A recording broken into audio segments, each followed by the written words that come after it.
वित्त मंत्री श्रीमती निर्मला सीतारमण जी ने आज देश की संसद में देश का 2025-26 का आम बजट प्रस्तुत किया है। यह आम बजट विकसित भारत के संकल्प को साकार करने के लिए उठाए गए ठोस कदमों की एक आधारशिला है। प्रधानमंत्री जी ने ज्ञान का बजट बताकर 4 अक्षरों में से परिभाषित किया है।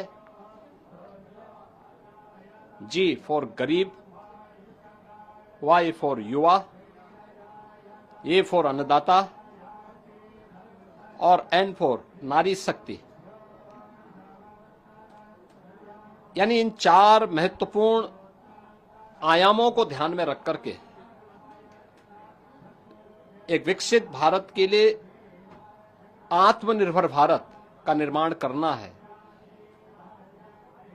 प्रधानमंत्री जी के नेतृत्व में पिछले 10.5 वर्षों में भारत की अर्थव्यवस्था दुनिया की एक प्रमुख अर्थव्यवस्था के रूप में तेजी के साथ आगे बढ़ी है। इस बजट से अर्थव्यवस्था को एक नई उड़ान मिलेगी। राज्यों के इंफ्रास्ट्रक्चर पर ध्यान देने के लिए जो ब्याज मुक्त लोन देने का प्रावधान किया गया है, मध्यम आय वर्ग के लिए राहत देते हुए टैक्स की रिबेट में छूट देने का जो कदम उठाया गया है, ये सभी स्वागत योग्य हैं। मछुआरों के लिए स्पेशल इकोनॉमिक जोन, डेयरी और मत्स्य पालन के लिए 5 लाख तक कर्ज, सस्ते ब्याज पर किसानों को कर्ज, कपास प्रोडक्शन मिशन, सब्जी फल की पैदावार बढ़ाने पर बल और आंगनबाड़ी 2 प्रोग्राम के ऐलान की घोषणा गरीबों को, किसानों को और महिलाओं के लिए अत्यंत लाभकारी साबित होंगे। सबसे अच्छी बात है कि आदरणीय प्रधानमंत्री जी के नेतृत्व में यह सरकार सर्व समाज के साथ ही समाज के अंतिम पायदान पर बैठे हुए व्यक्ति के बारे में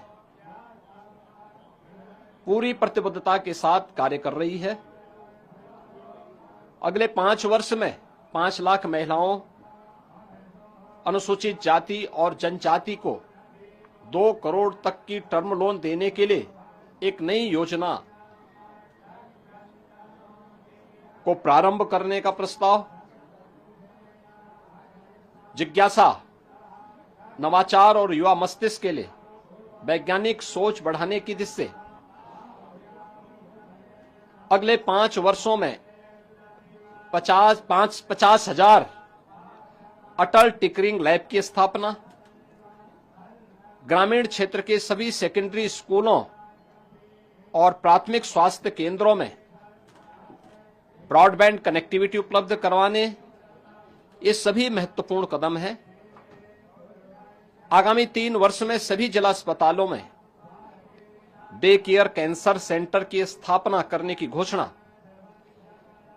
उत्तर प्रदेश जैसे राज्य को इसका सर्वाधिक लाभ मिलने वाला है।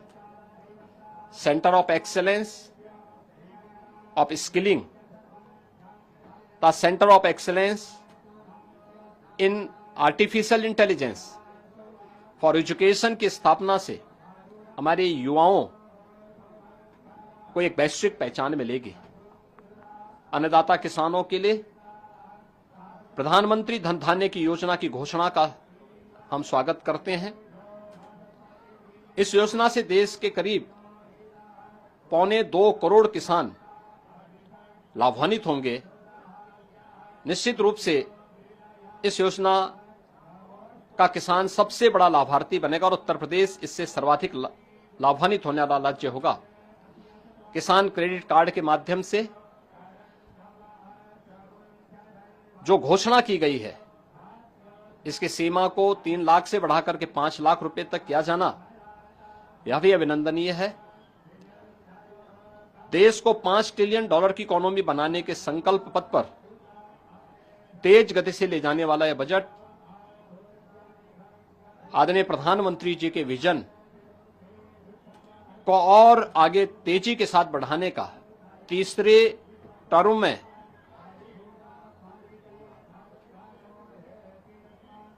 इस 3 गुना स्पीड को प्रदर्शित करता है। मैं इसके लिए आदरणीय प्रधानमंत्री जी का हृदय से अभिनंदन करता हूं, केंद्रीय वित्त मंत्री को धन्यवाद देता हूं और मुझे पूरा विश्वास है कि समाज का हर तबका इस युगांतरकारी विकसित भारत के संकल्पों को पूरा करने वाले बजट